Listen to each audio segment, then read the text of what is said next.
Hello, everybody.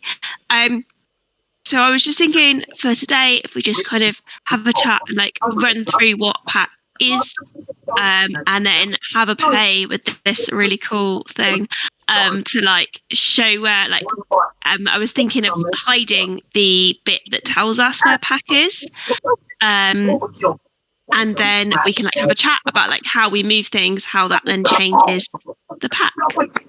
Um, So I don't know, because for me it didn't mute automatically. Like you start off unmuted, so I don't know if people know, but there's like noise happening. Thank you. So, obviously, like it's a chat, so I don't want to like lecture at you. So please talk to me. For we're going on. But I see just. Sorry, a really quick question. Yeah. Because this is the first time I've used this called video thing. A, can you see me? B, where do I mute? I can't see you. Okay. And the mute is like if you move your cursor, the buttons come up at the bottom. I'm on my mobile. Oh, I can't help you at all there, I'm afraid. I'm on a PC. Okay. I'm assuming it's a similar principle though, that you'd have like some buttons at the bottom. I don't know if you can help, Kaya. There's a little microphone at the bottom. See, I was expecting that, but all I can see is 8 squares, most of the of all of you guys, and I don't see anything for me. Tap the screen, it'll bring up the names. Okay, so now I can see. Okay, so I can do that. Yes. See you as well. Excellent. So I was just going to kind of go back to basics with the rules as to defining what pack is, and then kind of looking at some scenarios and playing with moving people about to then see what happens to the pack. So I've kind of highlighted some key points where things kind of get confused the most. So the first bit is that the pack, so it's the largest group of inbounds and upright people, so the largest group of people who are actively part of gameplay, and it has to contain members from both teams. So if we have a look at this kind of example here, I can have like 4 people over here. I can have 4 people over here. I can have these people off in the penalty box. But pack is going to be here with these 2 people, because these 2 people are a mix of both teams. Okay, so it's not just the largest group of people. We don't count jammers. Sorry, jammers, you don't count with pack. It's the largest group of blockers that contain both teams. And so if there's no single group, so if this person was over here, actually I will put the pack bit up for you. So if this person was back over here, we haven't got a group that contains both teams, so there is no pack. And I said it's measured by 10 feet. The diagrams on these, it isn't quite right on the corners, but it is, you can see from the lines on the track that it's your 10 feet as measured from the hips from the nearest skaters. So that's why skaters sometimes like go sideways and do this when they're bridging, to be like, look how big I am, and it's like, no, it's just from your hips. But yeah, so that's how we're always looking at it, from the hips. So linked to that, that's not even my dog, that's just, linked to that is the engagement zone. So that is, you can only have an engagement zone if you have a pack to begin with. So if I move him back there, or her back there, we've got our engagement zone. And our engagement zone is 20 feet in front of the foremost person in the pack and 20 feet behind in the foremost person in the pack. So with our engagement zone, I could have this person up here. They're not part of pack, but they can still hit people and do everything that they want to do because they are within the engagement zone. And the same as I could have somebody back here. Again, they're not part of pack, but they can do whatever they want to do. Now, the thing with the engagement zone is because it is 20 feet from the last person in the pack, that's when the bridging comes in. So if this person comes to here, it's then this person has then created that bridge. They're just short of 10 feet in front of this person. So then you get 20 feet from that person. And then that's how bridging works. And then that's how the engagement zone works. So you need to work out where pack is, and then you can go from there in terms of working out the engagement zone. So is there anybody wants to add to that, or any questions on that, or anything like that?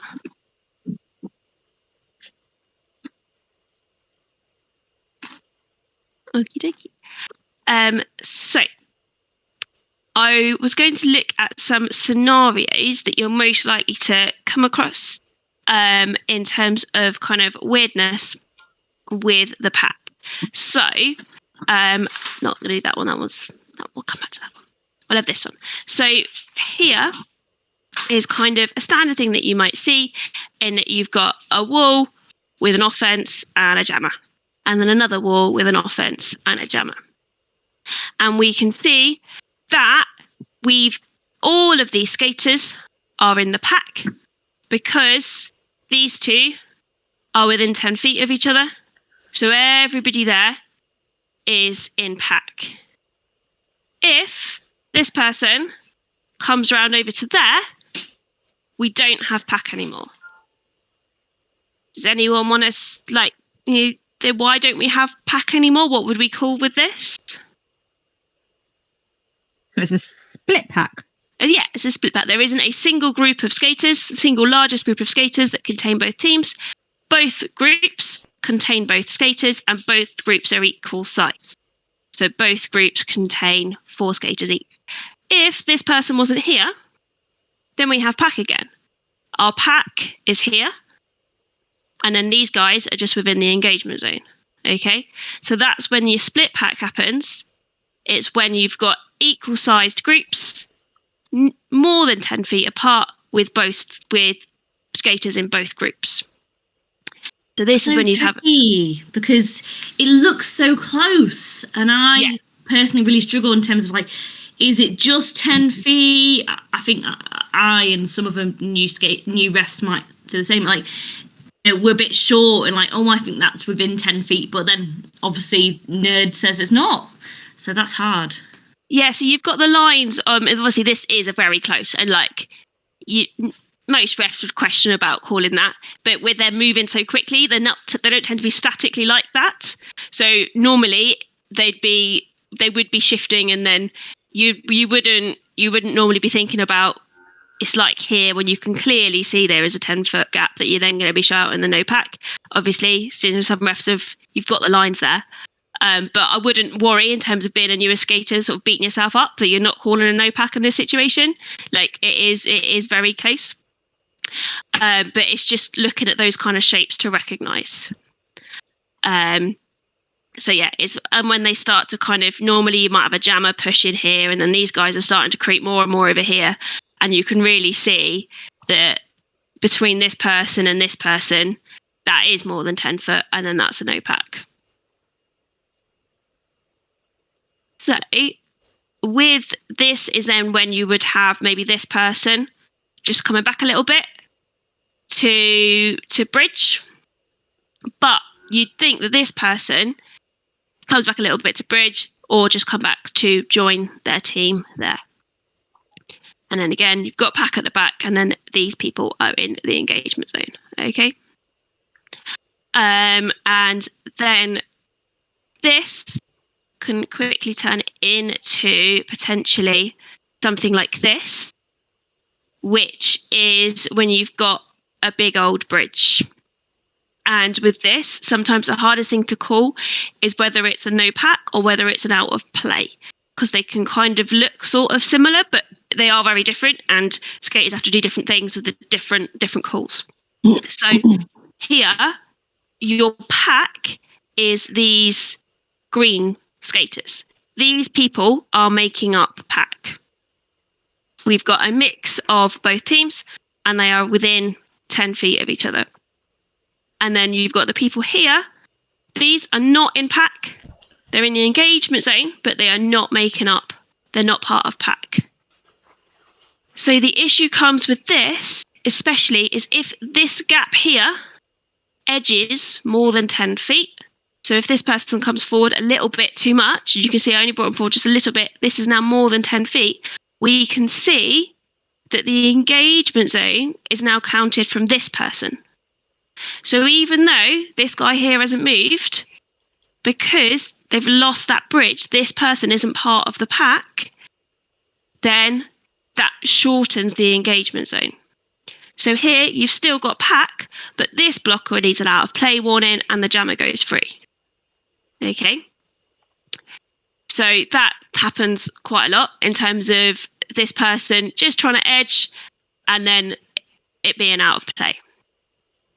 Now, and obviously the same can happen going the other way too. As soon as your gap between your bridges gets more than 10 foot, the pack is counted from that person. The same as if this person was to edge forwards, the pack would be counted from here. This is here the most foremost person. The same as if they fall over. It's a similar thing. Once that person isn't making that bridge, the engagement zone is then decreased. And then in terms of how this would turn into kind of a no pack scenario, we've got like these two people are kind of very close together, so they could be even more spread out if they were feeling particularly bold. But maybe these two do something naughty to each other. That person gets a penalty, and then that person edges forward a little bit. Now we've got no two skaters of the opposing team next to each other, and we've got a no pack. And then to reform the pack, this person would have to come forward a little bit, and then we've got pack again. This person's out of play, needs to come up into the engagement zone. Does that make sense? Is there any questions? Do you want me to go through anything from that again? It's all a bit mind-blowing, really. So this is obviously quite an extreme scenario where the pack takes up nearly half the track. Is there a single ref who is responsible for keeping an eye on that? So when so we've got the two IPRs, and normally you would have, with something like that, you would normally, if the pack is at the front, you would say pack is front, and then the front IPR would kind of have pack. It's down to the communications of how the head ref likes to do it. But sort of head refs I've worked with, certainly they'll say like pack is front, and then the front IPR has pack until they kind of give it back to say like pack is all or pack is rear, and then the rear IPR has it. In this scenario, I would, as a rear IPR, I would probably just be like standing about here, and just, or because then you can see where the pack is. So as a rear IPR, I'd be kind of here so that I can see where the pack is. And then you'd have your front IPR here, because there's likely to be, the front IPR here getting ready to call that out of play. So you can have your front IPR kind of on the eye there to see when that person creeps forward a little bit. So the front IPR is ready to call out of play at the front. And similarly, at the back, my bridging's gone awry, but at the back, your rear IPR is going to be having eyes to when you can call kind of out of play at the back. And again, your rear IPR would generally be the one that's looking to see when the no pack happens in the middle, is how I would split that in terms of roles. But yeah, if something like this, you'd be really relying on your OPRs for looking at penalties and things as well, because you're quite, in terms of how many eyes, you can't physically see everybody. So then that's why you would have your kind of your front OPR, and then your middle OPR, and then your rear OPR, to then make sure you've got eyes on everything that's going on. But I think like positions are going to be covered in like a, but that's how I would imagine it would look like. In an ideal world. Sometimes this can happen really quickly, and then they all come back together again, and you're like, stop moving.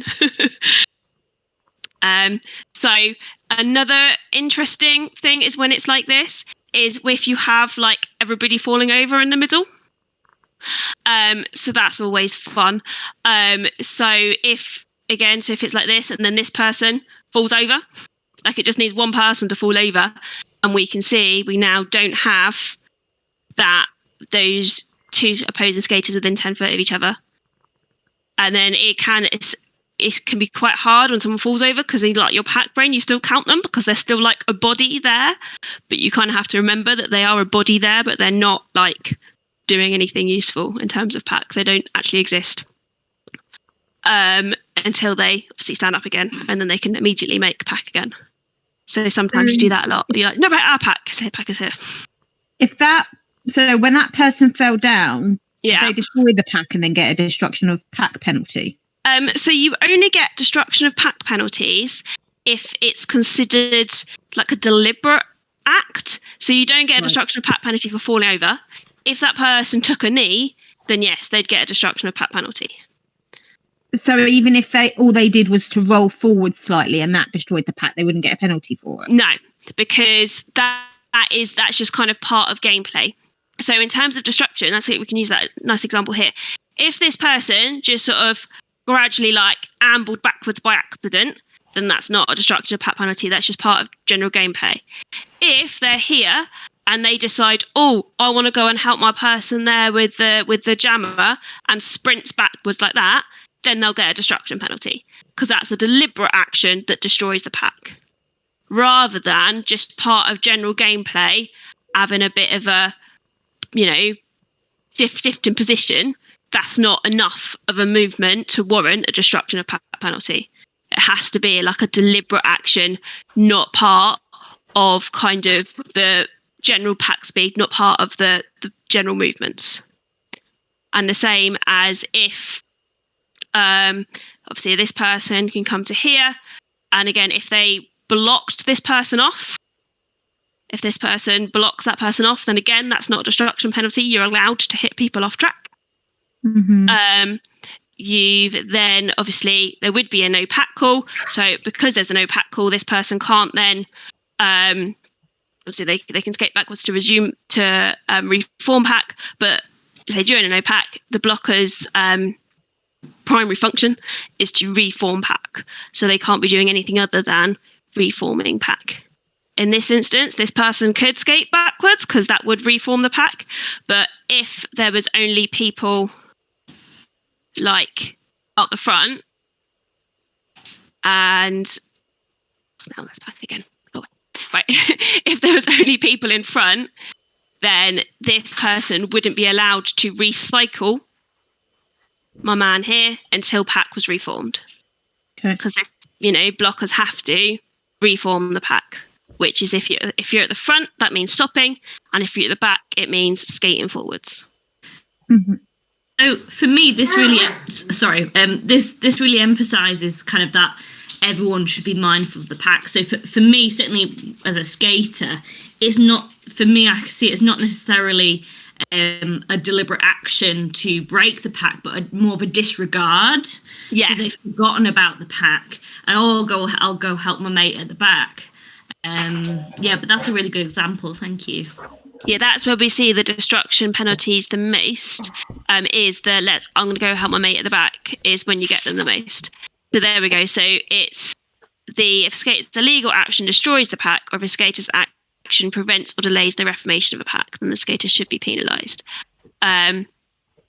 So this is kind of all the stuff about kind of intentionally destroying the pack, because it's their responsibility to maintain it. The kind of interesting bit there is clockwise skating, which destroys the pack, is illegal. So any kind of rapid clockwise, any kind of clockwise movement, really, obviously just a shifting of your weight that slightly pushes you off isn't going to give you a destruction, but any kind of decisive clockwise motion is going to get you a destruction, because Derby is played in a anti-clockwise direction.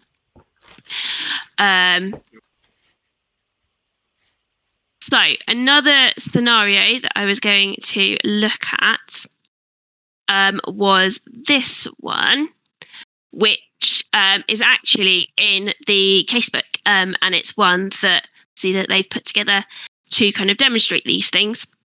So it is kind of quite nice in terms of thinking about what will happen to the pack if various people fall over.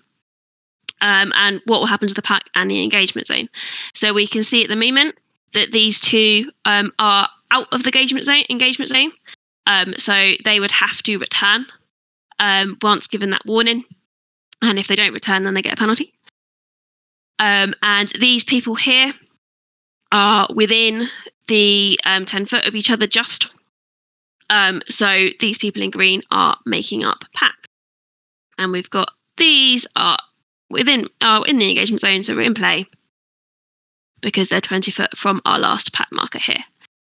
So if this person falls over, then we can see we've still got pack, but now a lot more people are out of play because it's counted from this person here. Okay. If this person falls over, then pack drastically shifts. So here we've got 4 skaters within 10 foot of each other of opposing teams. So here we have, this is where pack is. Now, these guys are more than 10 foot apart. So if this person falls over, then it's these two that are making up pack. And then that's kind of one of the hardest things to do is like when you recognize that there is a no pack in front of you, to like, instead of just immediately calling, like we'll kind of do it, it's called no pack, and then oh no, actually the pack there is a pack, it's just not the one that was pack previously. And that's kind of one of the hardest things to think about. Yeah. So it's difficult. Hang on, I'm gonna turn my headphones off because my Tom is talking and you're not going to be able to hear him because he's just talking.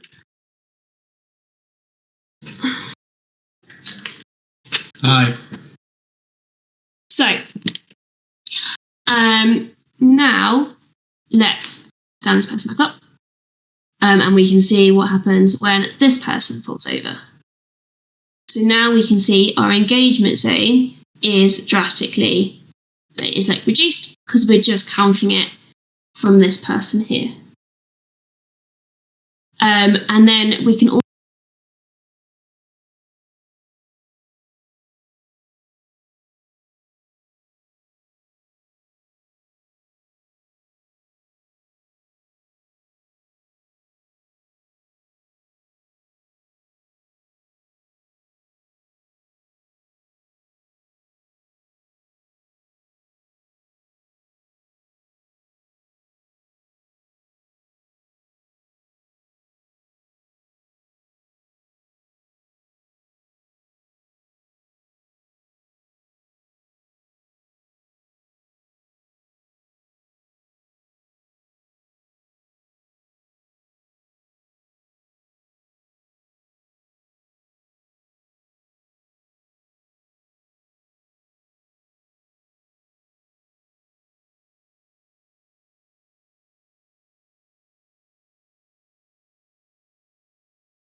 So yeah, so that's what it is. A kind of the distance for the arms is how I judge it. But generally, it's your judgment call.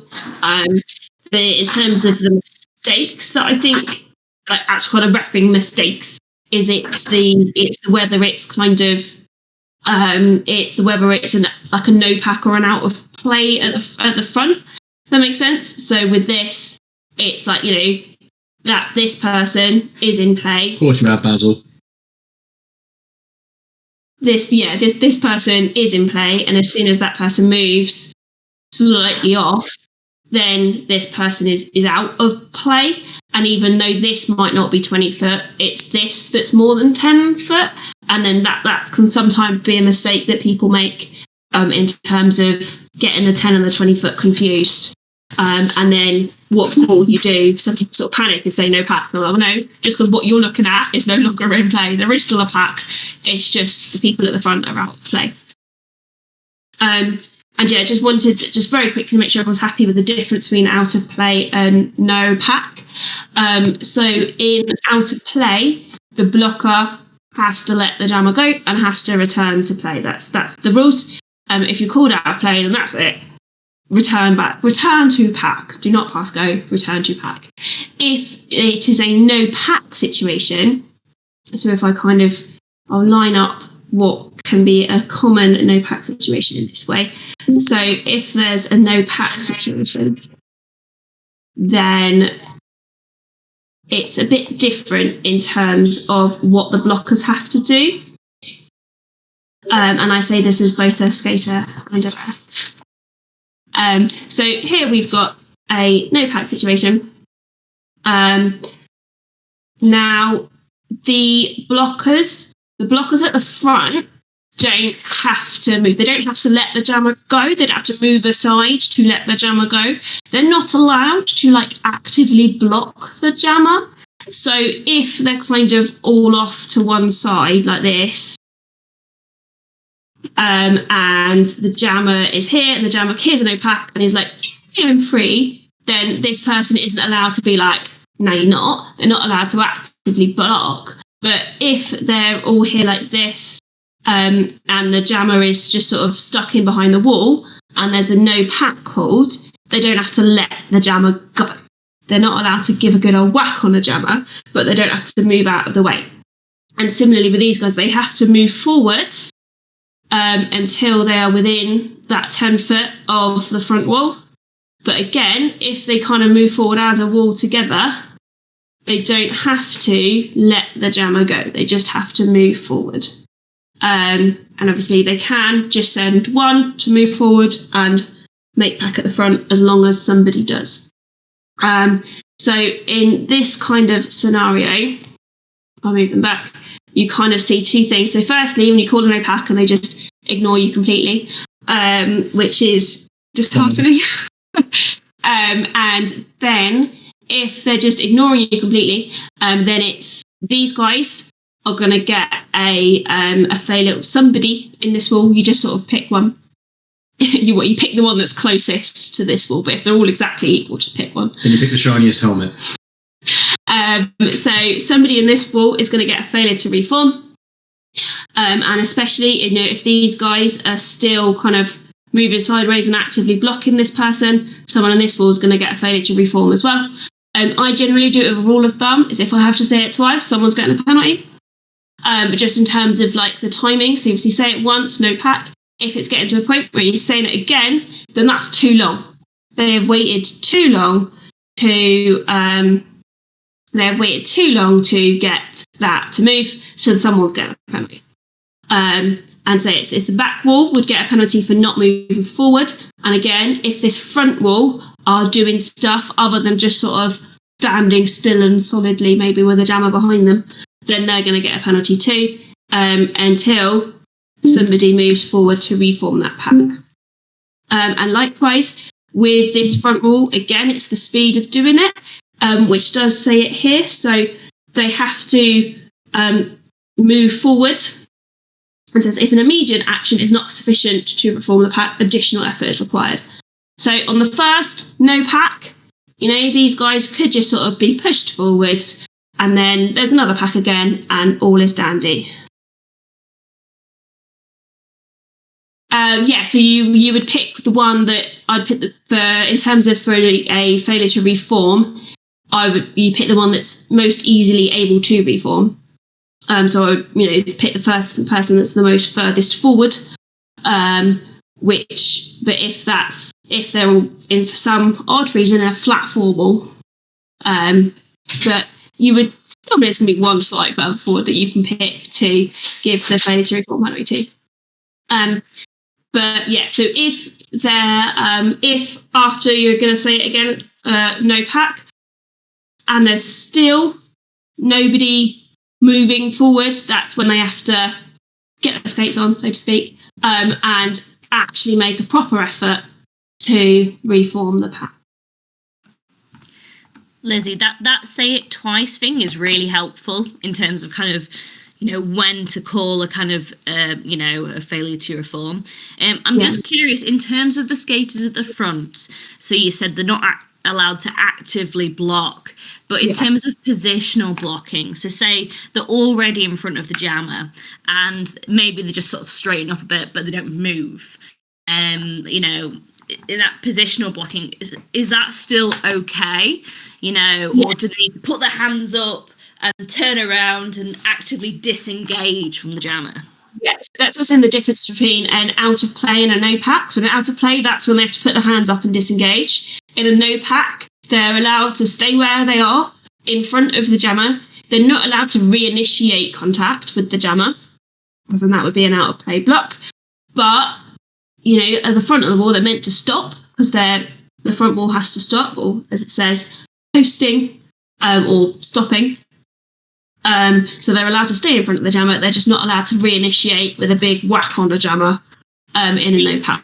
And then you're going to get an out. Blocking is okay, but not initiating the pack. That's really helpful. Thank you. Yeah, just know. And again, with the positional blocking, be careful in terms of, because like a skater, if the person's here, a skater might think, oh, hang on, let's get rid of these if there is actually no pack. If the skater's here, they might think, oh, and the jammer's like, oh, I'm free, coming like a significant move sideways to get back in the way of the jammer in a no pack is again could be considered failure to reform an out of play block, because you're not reforming the pack, you're doing something else. Active effort to mark. So if those front blockers are just in a very strong ploughed stance, and that jammer attempts to get through them but can't, that's allowed. Well, no, because then then this is where it gets tricky. So if a jammer hits a blocker in a no pack situation, if a jammer reinitiates a block on a blocker in a no pack situation, the jammer's going to get a penalty, because the jammers aren't allowed to hit anybody in a no pack either. Right, okay. So that's where it's like, if the blockers are there in front of the jammer isn't allowed to re-engage on that wall, and the blockers aren't allowed to hit the jammer until there's a pack again. So those 5 people just have to chill. Yeah. So again, there's like, if the jammer's already engaged on the wall, and then they don't have to let them go. It's a grey area. It's a grey area, and it's more about being an inconvenience enough for pack to reform, whilst not showing that you're being an inconvenience till pack reforms. It's one of those ones you kind of have to gauge it on the situation that you're in. Like, if you can see that there's active movement to be in the way of the jammer, then that's a different matter. But like, obviously, if the jammer is deciding they're going to, slip through a gap that's there, and the pack reforms and they reconnect, then it's a different matter. But it's just. And also because these things tend to happen really quickly as well. So with all of this, as soon as you call that no pack, they're going to make pack again, and then pack's going to be there. So you tend to only get those kinds of issues in a prolonged no pack anyway. A fraction of a second. Yeah. In which case people are getting penalties because they're not making pack. Okay. That's when I was talking about, if I've got to say it twice, then these people at the back are going to get a failure to reform, and chances are these people at the front have probably been sustaining blocks and things that they shouldn't have been doing in a no pack anyway, so they're going to get a penalty too. I like Kiki. Cool. Thank you. Obviously, there's nuances on the day, but that tends to be how it happens. But so normally, you'll call no pack. One of these guys will then shoot forwards, and then you'll have a pack again, and then they're allowed to hit each other again.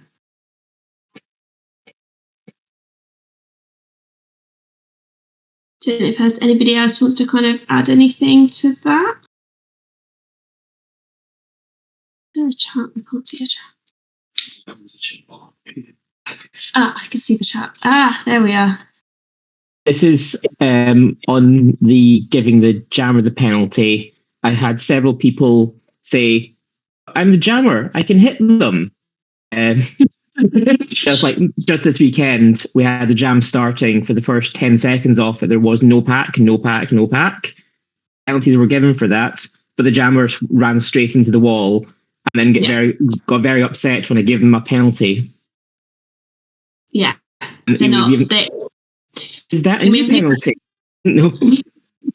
We've had it in a game recently where a jammer, it was either a no pack or an out of play, and a jammer and the blocker initiated on each other simultaneously, and they both got a penalty. Of course, you're like, just stop hitting each other. It's a no pack. It's a no pack or you're out of play. You're not going to hit each other. Stop it.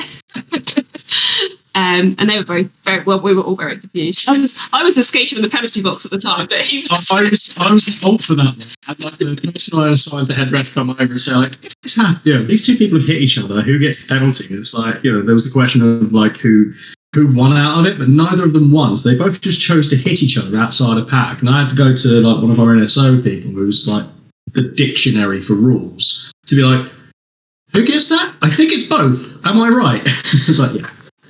Get some weird stuff. So nobody should be initiating contact with each other if a no pack is called. Yeah.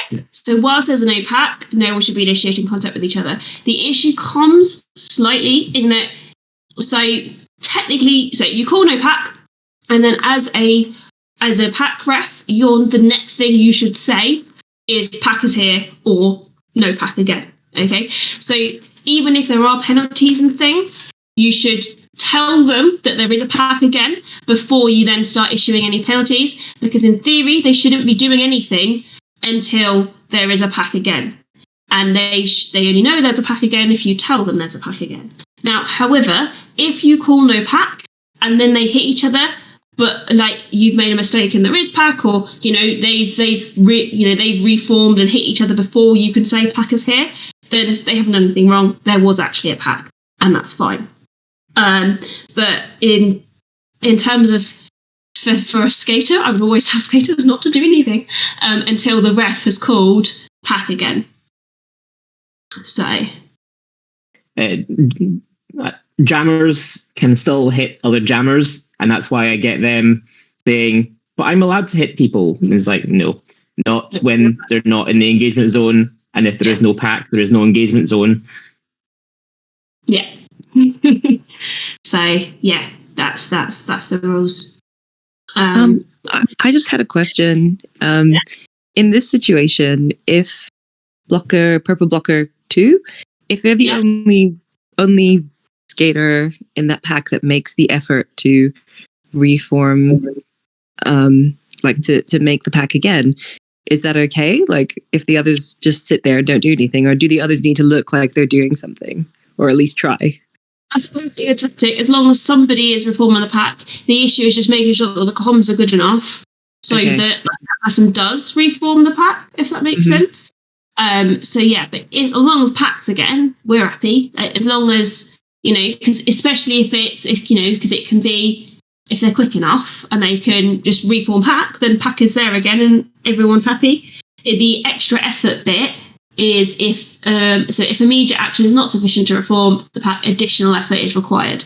So that's when, if I'm saying it again because you're still not moving, that's when someone's getting a penalty. Okay. And it is someone, as opposed to all of you 4 purple blockers, none of y'all moved, like all go to the box kind of thing.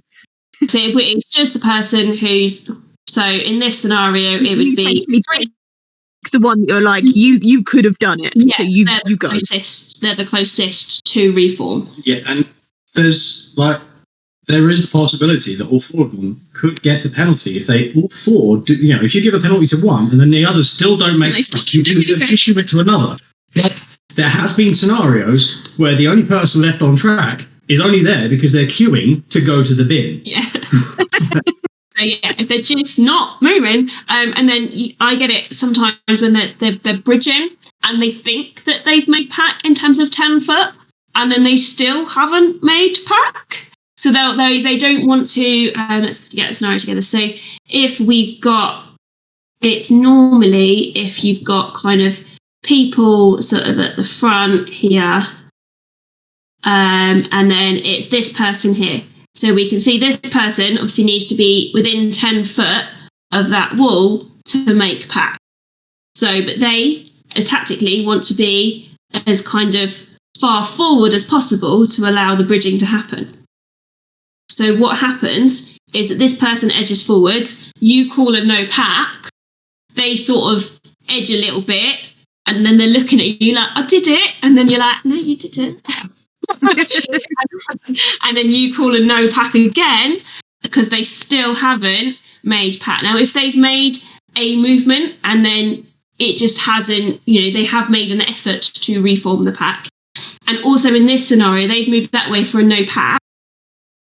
Really, they don't, if they're here, they don't have to move backwards. They just have to stop.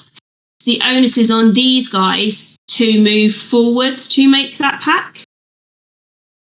So again, obviously, these guys don't want to move forward either because then their jammer's going to hate them because their jammer wants to try and get out. So it's that kind of, this person will come this way a little bit, this person will go forwards a little bit, and it's when they're not coming together close enough that's when they start to look at you like, oh, I did it. No, you didn't. You need to move forward a bit more. Okay. So the adequate time is, for me, it's saying it twice. So I'll call, because it says immediately is in the rules. So I'll say no pack, and I'll give them like a beat to then do something. And then if they're still not doing anything, then I'll call no pack again. And then it's after that, like another kind of beat, and then they're getting penalties because I've had to say it twice. So. And you wait for the pack to be forward before you give those penalties. Yeah, because my job is to failure to reform penalty. And so I don't fix them in gear to make pack. Yeah, so I make pack first, and then I issue penalties for two reasons. Firstly, because if I'm trying to issue a penalty and then pack's formed again, I can't say two things at once. So I won't say anything other than pack is here, and then I'll start issuing penalties. If it's one of those scenarios where it's no pack and they're still not starting doing anything, that's when you say to your IPR, issue something. Like normally you would only want kind of one person in charge of pack penalties, because otherwise you can end up with like two blockers in the same wall getting a failure to reform, when just because two people have said a different name. If Liz and I work together, she tends to do pack, I do the penalties. Well, I'll do pack penalties. So like normally you would have the rear IPR would kind of do the pack penalties, unless again, this is part of the comms that you would have with between the IPRs before you started the game. But generally speaking, the rear IPR would be doing all of the pack penalties once pack has reformed. If it's one of those situations where you shout no pack and they're not sort of moving, they're not doing anything, and you shout it again and they're still not doing anything, that's when I might say to my IPR, can you issue a failure to reform penalty so I can carry on focusing on pack? I'm not trying to get my words out for another penalty, and then I'm ready to then shout when pack is again. Cool, that makes sense. It's really helpful in terms. Sorry, Mindy, go on.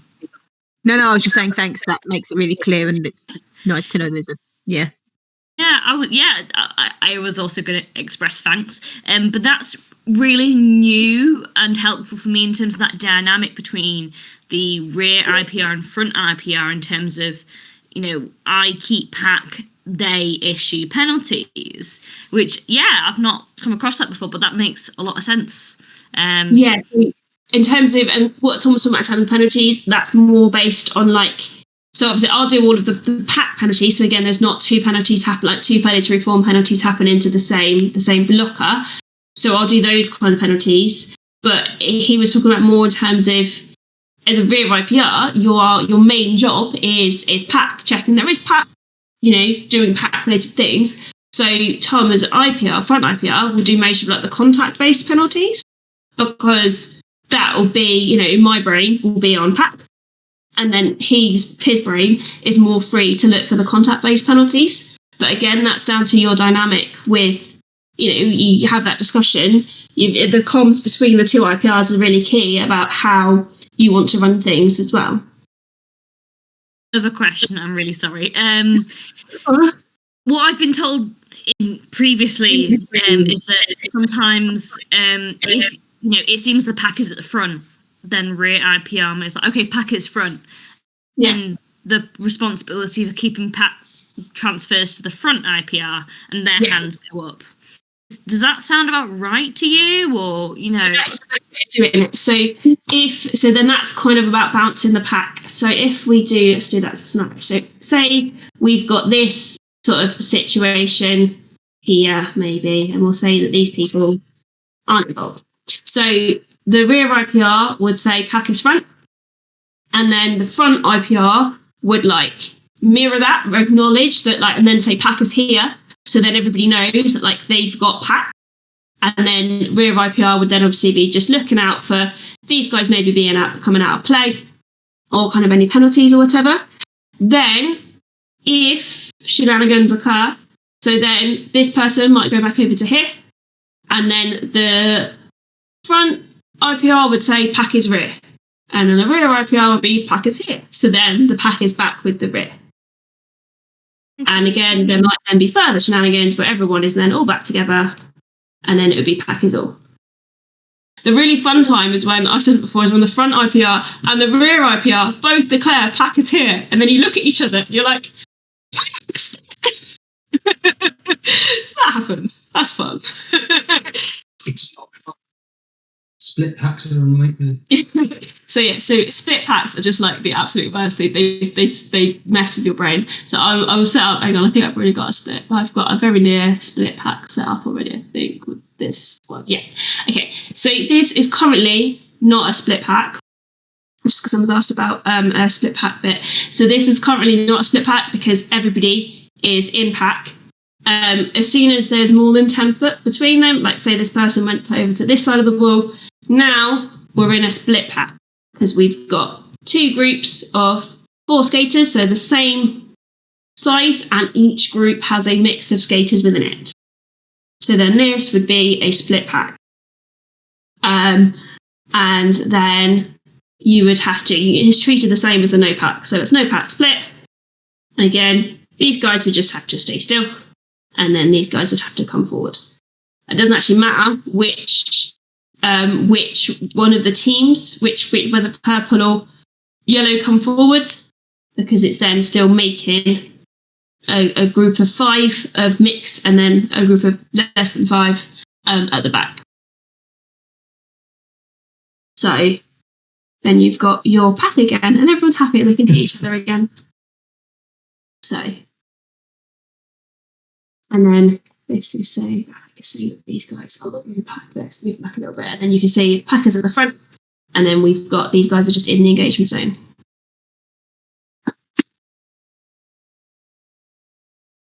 Look at the front as well. Yeah, we just did another one just because I saw the message. See? Ignore after message. So yes, I think. Is there any other questions or anything? Pack stuff does melt your brain. So I didn't. That's why I said sort of like for about an hour or so, because otherwise your brain melts. But we actually got through kind of all of the stuff, like the kind of penalties as well, which I wasn't expecting to be able to get to. So that's good. And a bit of IPR comms as well, which is really important. So I'm just going to read Basil's in case everyone says not a good example to when to issue or not issue a destruction penalty. Yeah. So if we come back to here, so we are here. Oh, hey. There we are. So if we're here in a pack, and then, as part of gameplay, these guys come forward or orange edges forward, then yes, orange's actions may well have destroyed the pack, but it's not going to be a destruction penalty. But if, this person is here, and then orange decides to do a massive whack and clear that person out and move all the way over to here, and they're in bounds, thank you, then that is going to be a destruction penalty, because that is a decisive action from orange, which then breaks the pack.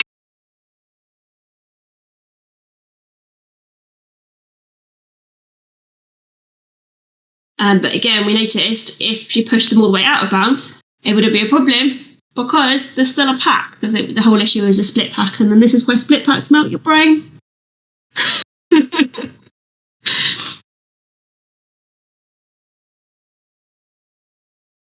So are there any other kind of questions or anything? Also, I would highly recommend, because this tool is free, to just having a play with it, because it is really kind of helpful where it does the engagement zone and stuff for you. So that's the tool there. Thanks, Basil. That's the tool there. But yes, it's kind of easier. So you say it's harder because they're moving so quickly. It's almost easier to spot because you get used to seeing what they're going to be doing. So as you do it a lot more, you can kind of think you're already kind of categorizing in your brain, if that person does this, then it's going to be a no pack. It's when they all suddenly fall over that you're just there be a pack. Maybe there must be two people standing upright somewhere within 10 feet of each other. But also, if they're all falling over, then nobody's really doing anything. So you can call over for them. Yes, because they can't hit each other anyway. So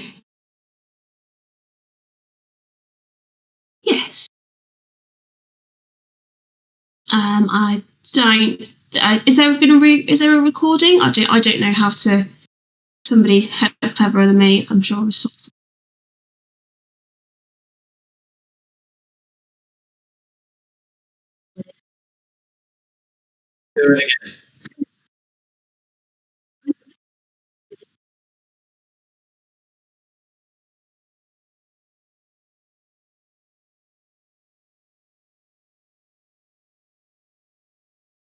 But yeah, obviously, if I've kind of covered all of the main kind of pack bits, any other sort of questions,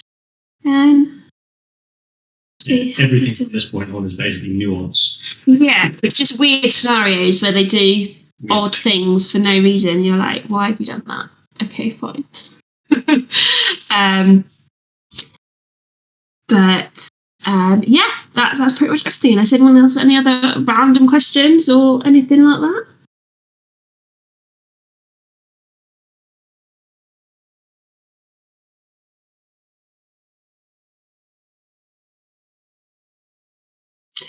Well, pack stuff, it is a bit heavy, isn't it? It just melt your brain. But I learned pack ref when I was pregnant and couldn't skate, so I just did pack ref solo IPRing week after week at Scrim for 6 months, and then that's how I learned how to pack ref. So that's it.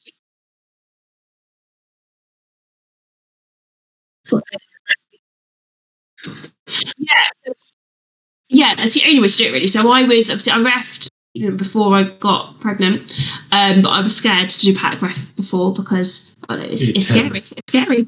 But when I was pregnant, obviously I couldn't skate, so the only position I could do was IPR.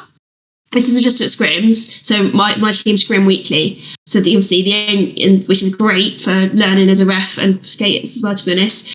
But yeah, they were often short on refs anyway, and that was the only position I could do. So we would normally have solo IPR, and then maybe someone on skates doing OPR and all jam reffing. Usually me. And yeah, so you just learn it just through practice. As you get used to it, you don't really count anymore. Again, it's just a instinct. and it's only in like weird shenanigans that you have to actually think about it. It's one of those that just kind of, it's like driving a car. You don't think about what you're doing. You just do it. So yeah, it's just, it does come at like the first few times you do it, you do miss a lot of stuff because you can't think that quickly. It's just until it just becomes more natural and then you stop having to think about it. But just don't beat yourself up as you're learning, and you are going to miss stuff because we're human. Like, you still miss stuff. We still miss stuff all the time now, and I suppose we know what I'm doing. But yeah, it's just, that's the only way to learn really, is just to do it. So yeah,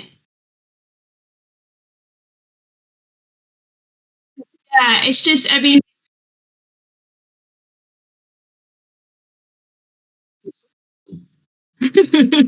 but yeah, another way you can do it is in terms of if you're scared to do it yourself, which is understandable, is to just like it's very different actually doing OPR and doing jammer reffing or just shadowing a ref. So just shadowing IPRs if you're scared to do it, because then shadowing and like not actually making the calls out loud, but thinking about if I was doing it, what I would be doing, and then you can be seeing if you're with whoever the person you're shadowing is, and that's very different to doing OPR and or doing jam reffing, because then you don't you're right pack. So yeah, that is another way to learn, and I did do a bit of that before I just threw myself in the deep end and was like, well, can't do anything else, so I'll do this. So but yeah, that's how I got yeah.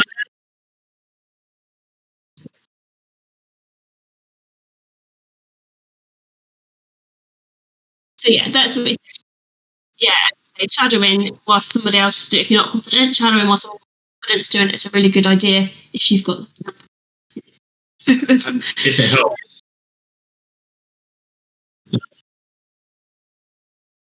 And if it helps to raise any sort of confidence, I've been doing pack for the league for about a year and a half. I still know what the fuck I'm doing. I still correct them all the time, but I'm loud. You try and correct me with penalties I give you when you're wrong. Yeah. Some of the car rides home are fun when I'm skating. Best part is our head NSO is our best mate, and she normally sides with me. And it's like, Yeah. so it's like the car rides home. She's going, well, I think it was this, and our mate just goes, no, you didn't.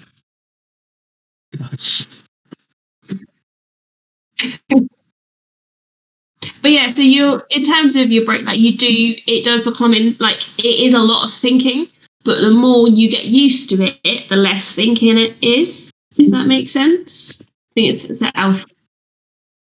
Yeah, so when you're learning, it's so much to think about. But say as you get used to it, say like driving a car, you don't think. It's just like I say, I ref on gut instinct. So like if my ref spidey senses tell me it was a penalty, then it's a penalty. So in terms of there is all of the impact and the what is it? There's the triangle. Oh yeah, impact.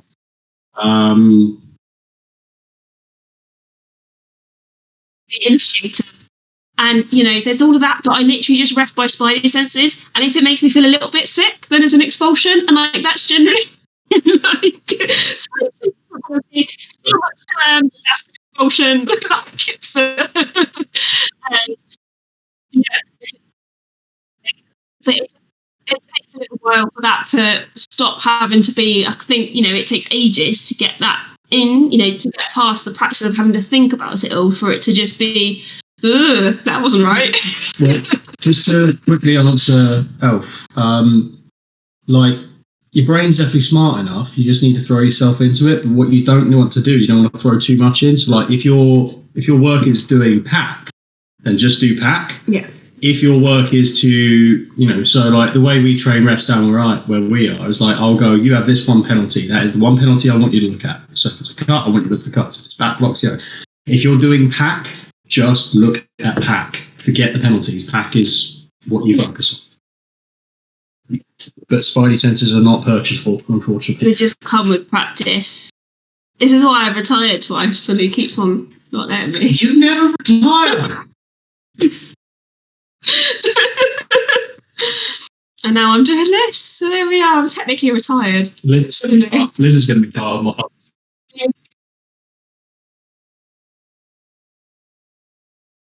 Been married too long. Well, this is probably definitely going to join for like my session about building up, because she was one of the big people who helped with doing that, and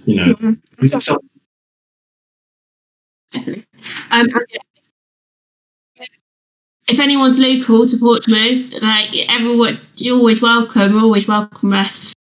To come along. Have a holiday Portsmouth the weekend and then do a scrim before you go back home. Feel free. But yeah, Alf, I don't know where you're sort of local to, but yeah, feel free to come down and ref. Like we've kind of trained the skaters that refs are there to learn too, and then you should help them out. Basically, so the skaters know that refs are learning, and then if they've got a problem with anything, that they come to me or Tom, like they know that. So, and they come to me or Tom in a polite and respectful manner. So like they know that, and they're really good now. So you have expectations.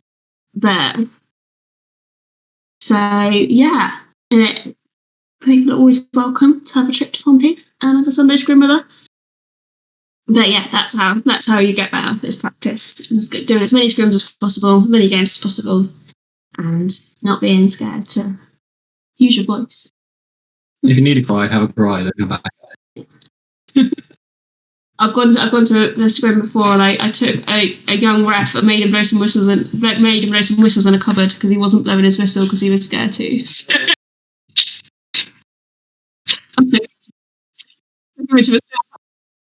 Just him blowing the whistles.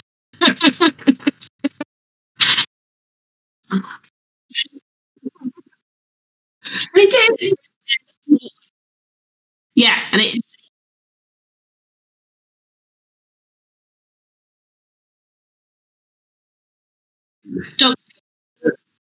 Doctor Who theme tune for the end of the whistles. Doctor Who.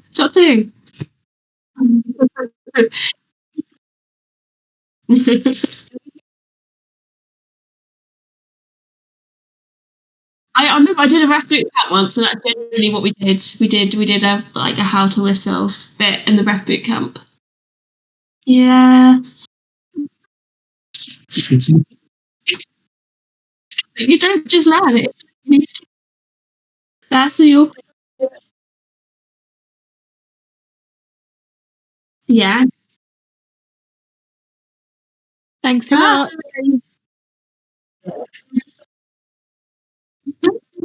Bye.